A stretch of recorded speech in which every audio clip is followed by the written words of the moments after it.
Edinburgh has a colourful and gruesome past, and is home to some of the most haunted places in the world. The ancient, narrow streets of the city's old town provide the perfect setting for some of the haunted stories and tours around the city.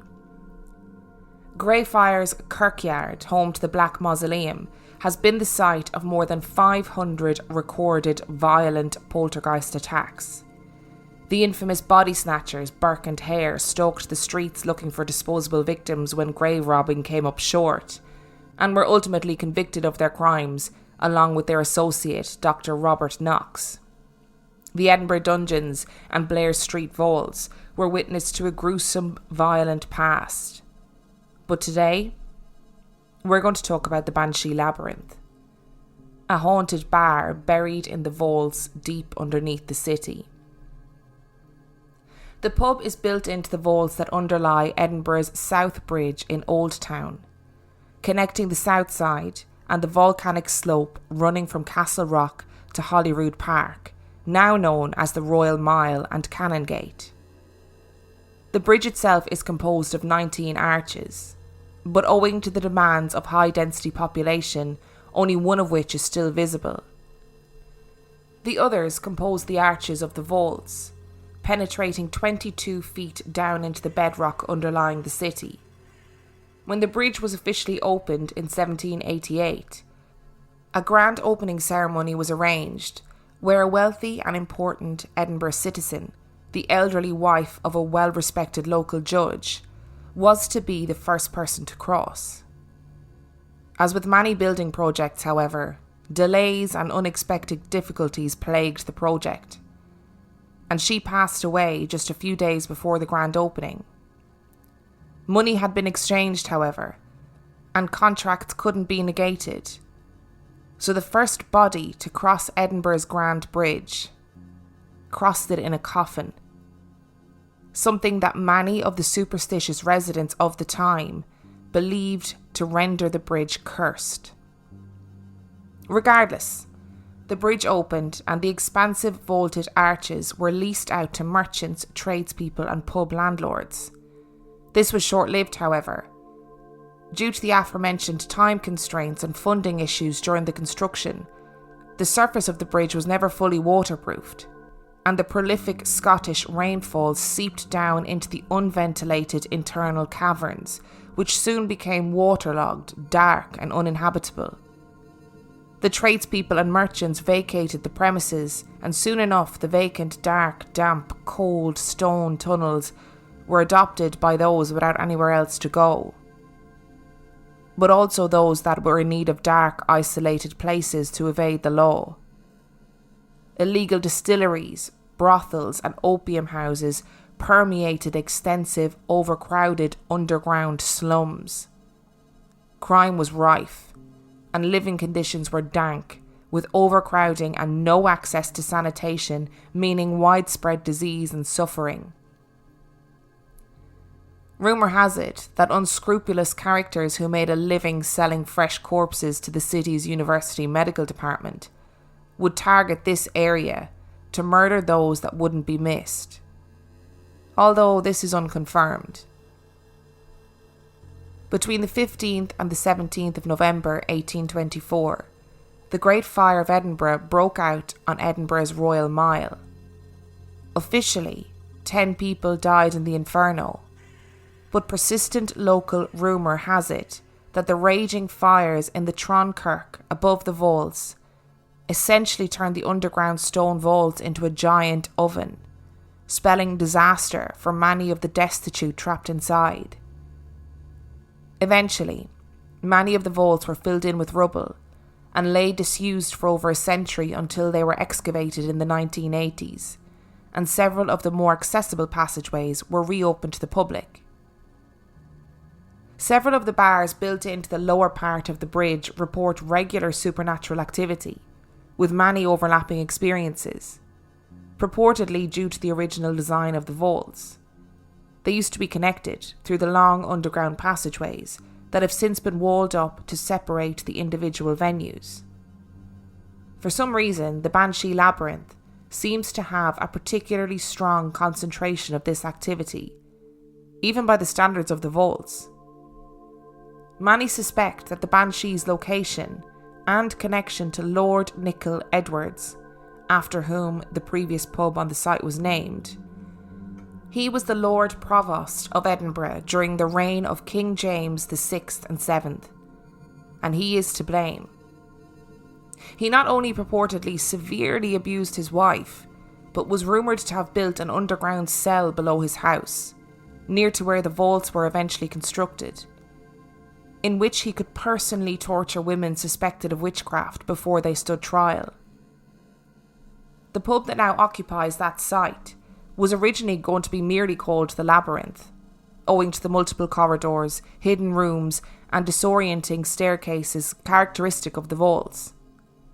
However, during the renovation in preparation to open, a couple of men working down in the lower vaults of the venue were interrupted by a loud, blood-curdling scream coming from inside the otherwise empty building.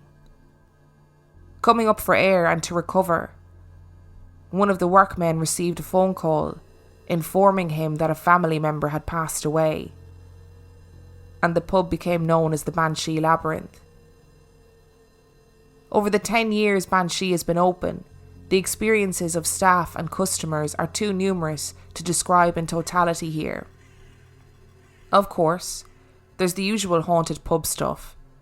Glasses sliding across perfectly dry tables, stopping, changing direction, and then sliding off at right angles. Customers reporting their chairs being violently shaken by an unseen presence. Lights turning themselves on and off. Glasses exploding when no one is anywhere near them. Things moving by themselves and falling off shelves. The heavy old iron handcuffs attached to the grates of each room in particular have an unnerving tendency to swing by themselves when no one has been near them and there's no discernible draft. There are lots of small, everyday things too, that we usually chalk up to having worked too many long night shifts in a row, or not having had enough coffee yet. We'll bend down to turn on a set of switches, and turn back to find the large shadow of a man standing directly behind us, before promptly disappearing. An overwhelming sense of unease before the lights cut out in a room, even though nothing has tripped when you check. Figures at the bottom of the stairs, or momentarily visible standing in doorways of the cinema or pool room, when for some reason you get that creeping urge to look behind you. Motion sensor hand dryers turn themselves on, and cubicle doors slam in the bathrooms when there's no one there. Women have felt an unseen presence touch them inappropriately while they're in the bathroom.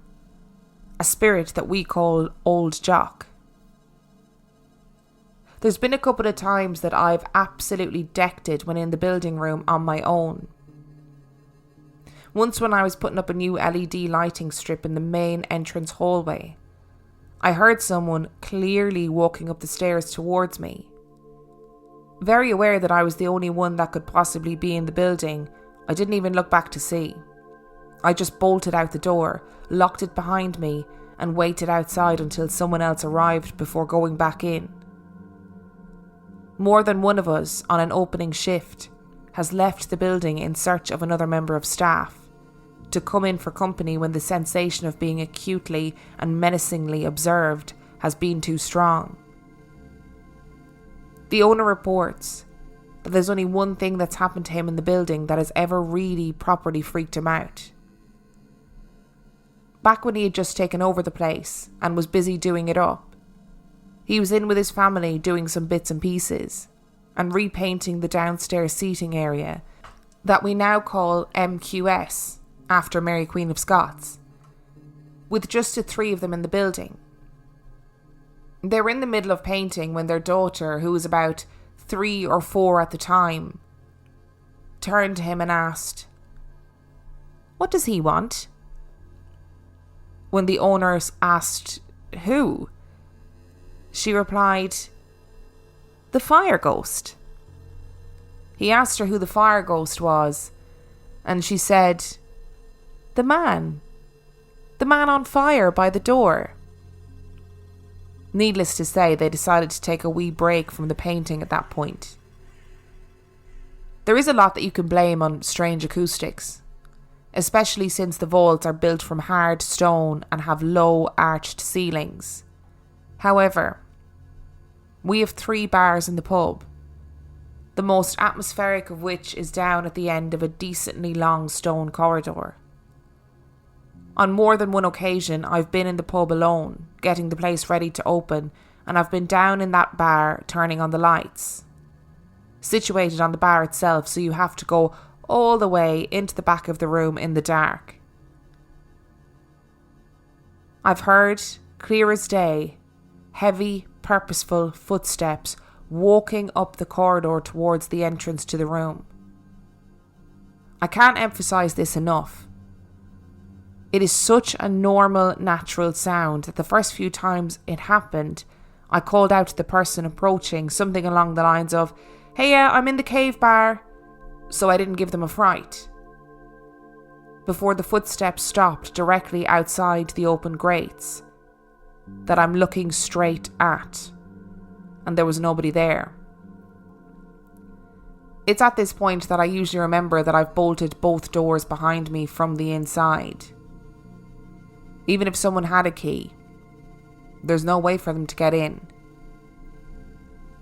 Very occasionally, members of staff are working early in the morning after a night shift, or who have become trapped in town when buses have been cancelled, will find a place to have a quick kip somewhere where they won't get in the way of the cleaners. Usually, the only place that's really appropriate is in one of the back bars that are only used during the weekends and remain locked throughout the quieter nights of the week. The long wooden pews that run along the wall in Cave Bar used to be a favourite. And on 2 separate occasions, 2 different members of staff were woken in the early hours by a tall, dark figure leaning over them. This dark figure is the most menacing presence in the building. He is utterly silent, but I believe it is him that is also the dark silhouette that is often seen standing in the entrances to many of the other rooms, in particular the cinema and the pool room, and is always preceded by a feeling of unease and a distinct sensation of being intently watched. One manager, opening on his own, unlocked the other of the back bars to turn the lights on one evening, to find a man silently sitting on one of the corner benches in bar 13. To which he had the same response that most of us working there do at this point when something like this happens. He just went nope, retreated back into the corridor, relocked the bar. Previous staff members report that one particularly sceptical ex-supervisor who used to purposefully antagonise the ghosts, shouting at them and challenging them, for example, was once dragged backwards into the cave bar by his neck. Frequently, when getting the pub ready to open, we'll hear whistling. Not exactly tuneless, but not really tuneful either, and somehow distinctly male. At first, I passed it off as background to the music playing. I always put on loud, happy music when in the building on my own, as it's much harder to be frightened by disembodied footsteps when something as ridiculously upbeat as Bewitched is playing in the background. But then the music will stop, between tracks, and the whistling will continue.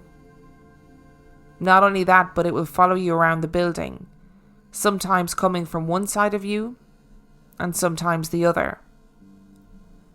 On more than one occasion when I have retreated to the office to count the safe, the whistling has started, loudly and extremely clearly, from right on the other side of the office door. There's a CCTV camera situated just above that door, with the monitor displaying the feed just above the desk where I'm sitting. So you're sitting there, listening to this loud whistling coming right from the other side of the door, 3 feet away from you, while staring at a screen which is clearly showing you that nobody is there. The gig room, known as the chamber room, has its fair share of delights as well. Years ago, we had a medium in. It was before my time, so I'm not 100% sure of the details. But the rough story is that she reported that the chamber room housed the spirit of a man and several distressed women. The story goes that when the medium asked this man to release the spirits of the women, he refused, stating, "I love each and every one of them." It is suspected that these spirits stem back from the 1800s, when the dark, damp tunnels of the vaults, otherwise abandoned by legitimate businesses, provided the perfect environment for crime, prostitution, gambling and murder. We used to use the large old fireplace in the gig room to stack the bar stools in the end of the night, stacked top to tail in such a way that there is no way that they can fall. The fireplace is completely flat. One manager was in the office when they heard an almighty crash and ran through to find the bar stools across the floor 4 meters away from the fireplace at the other side of the room. There is genuinely no way that they could have fallen out or slipped. The bar stools were across the other side of the room. Now we upend them on the tables instead. The activity isn't totally constant. Sometimes we'll go weeks where the whole venue feels absolutely fine and we can walk about and set up all the rooms without a second thought. And then suddenly things will start up again. During these times, I often will leave whole sections of the building to set up until another member of staff arrives, refusing to go down into the bottom corridor, and even closing the corridor doors to alleviate the intense feeling of being watched. Once, after enjoying a good few weeks of a relatively good, friendly vibe throughout the pub, an American woman approached me at the bar and said, "I know this sounds crazy, but I think I've got something that's yours. Can I give it back?" She went on to explain that she'd been in a month or so beforehand for a few drinks, and ever since she felt like there was something with her. She'd started experiencing strange occurrences in her house, things moving, voices whispering, and a constant sensation of unease. Taking all of these things with a big pinch of salt, I half-jokingly agreed and told her, "Yep, totally, go ahead, just leave it wherever you found it." Something which I and the rest of the staff instantly regretted, when the atmosphere distinctly and immediately changed, and the activity started up again. But fair is fair, I guess. There's a room in one of the other vaults that belongs to one of the tour companies, where the floor of the vault is nearly entirely taken up by a large circle of stones, which it said was constructed to contain a demon. Our pool table is directly below that stone circle, and we suspect that this demon is probably the one and the same as our demon, or poltergeist, that we have come to call Caligan. Mostly because it's a silly name for a poltergeist, and when you're working with these things every day, you need some way of staying remotely sane. Caligan has been known to move people's pints, even knocking them off tables, draw the hanging fabric across the curtain rails at the back of the room, and interfere with the jukebox. Caligan is rarely seen, but he just tends to cause trouble. Not all of the presences felt in the building are malevolent, however. Molly is our most well-known spirit. She was a little girl, about 6 years old, who went missing in the 1700s and was never found. When the building was being converted back into a working pub and they were blocking up all the old chimneys, a little shoe with her name written on it fell out. Her remains were never found, and it's not known how she died, whether in an accident in the vaults or by other unscrupulous means. But she has been a consistently active presence over the years. Unlike some of the other presences, Molly isn't threatening or ominous at all.